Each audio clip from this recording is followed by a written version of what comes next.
በሐሳብ ልዩነት ውስጥ የጋራ መፍትሄ ማፈላለጉ የምክክር ጉባኤው ትልቁ ስኬት እንደሆነ ተገለጸ። ዝርዝር መረጃዎች እናካፍላችኋለን። ሩሲያ በዩክሬን በፈጸመችው የድሮን ጥቃት ቢያንስ 15 ሰዎች መገደላቸው ተገልጿል። ስለዚህም ጉዳይ እናካፍላችኋለን። የሀገራዊ የምክክር ጉባኤ መዝጊያ ላይ የተገኙት የቀድሞው የኬንያ ፕሬዝዳንት ኡሁሩ ኬንያታ ኢትዮጵያውያን ለዚህ ስኬት በመብቃታቸው እንኳን ደስ ያላችሁ ብለዋል። ስለዚህም ጉዳይ እናካፍላችኋለን። የቮይስ ኦፍ ኢትዮጵያን ቤተሰቦች ሰብስክራይብ ማድረጋችሁን እያስታወስናችሁ በዝርዝር ወደምንመለከታቸው ጉዳዮች እናልፋለን።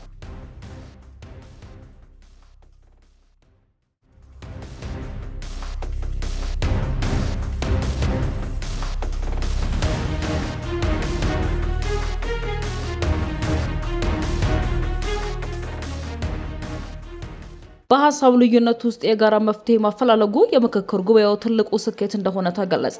የሀገራዊ የምክክር ኮሚሽን ያካሄደው የምክክር ጉባኤ ጥልቅ የሐሳብ ልዩነቶች ታዩበት ቢሆንም ለሀገር የጋራ መፍትሄ መፈለግ መቻሉ የጉባኤው ትልቁ ስኬት እንደሆነ የኮሚሽኑ ምክትል ኮሚሽነር ወይዘሮ ሂሩት ገብረስላሴ ገልጸዋል።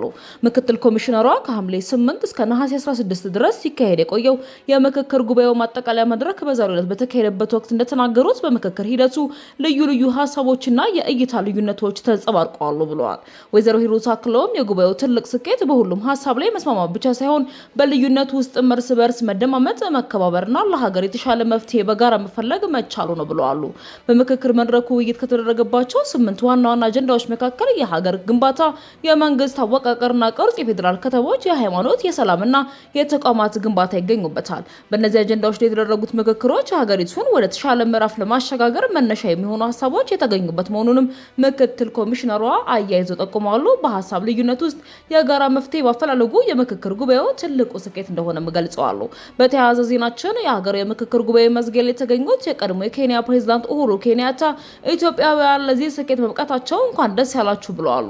ኢትዮጵያ ከአስቸጋሪ ሁኔታዎች ውስጥ ለእሳት እንደተፈተነ ወርቅ ነጥሯል፣ በድል የመውጣት ተደጋጋሚ ተሞክሮ አላት ያሉት ኡሁሩ መላው አፍሪካ በቀኝ ግዛት ስር በወደቀችበት ስልጣን ዘመን የተባሉት መራሪዎች ሊሸነፉ የሚችሉ እንደሆኑ ያሳዩት ኢትዮጵያውያን ናቸው ሲሉ ተደምጠዋል።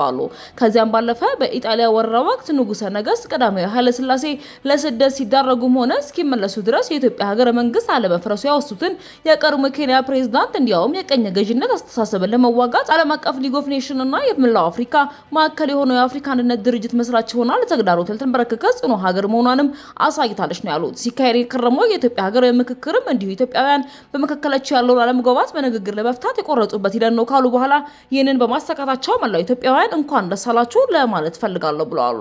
እንዲሁም አያይዘው ኡሁሩ ኬንያታ ኢትዮጵያውያን ለዚህ ስኬት በመብቃታችሁ እንኳን ደስ ያላችሁ ብለዋል። የቮይስ ኦፍ ኢትዮጵያን ቤተሰቦች ዳግም ሰብስክራይብ ማድረጋችሁን እያስታወስናችሁ ሌላ ጉዳያችን እንሻገራለን።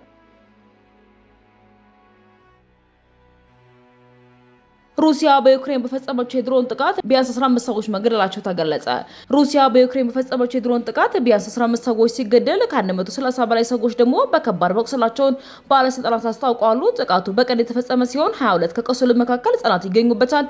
5 ህጻናትን ጨምሮ 29 ሰዎች ደግሞ በከባድ ሁኔታ ላይ እንዳሉ ተገልጿል። ጥቃቱ በከተማ በሚገኝ የገበያ ማዕከልና በአቅራቢያው ባሉ ህንጻዎች ላይ ጉዳት ማድረሱ ታውቋል። በአንድ ትልቅ የኢንዱስትሪ ህንጻም ጥቁር ጭስ ሲወጣ የሚያሳይ ተንቀሳቃሽ ምስልም ተሰራጭቷል። የዩክሬን ፕሬዝዳንት ቭላድሚር ዜሌንስኪ በጥቃቱን የጭካኔ ድርጊት በማለት ያወገዙ ሲሆን ለጥቃቱ ምላሽ እንደሚሰጡም ቃል ገብተዋል። ሩሲያ በዩክሬን በፈጸመችው ጥቃት እንግዲህ 15 ሰዎች መገደላቸው የተለያዩ የመገናኛ ብዙሃን እየዘገቡ ይገኛሉ።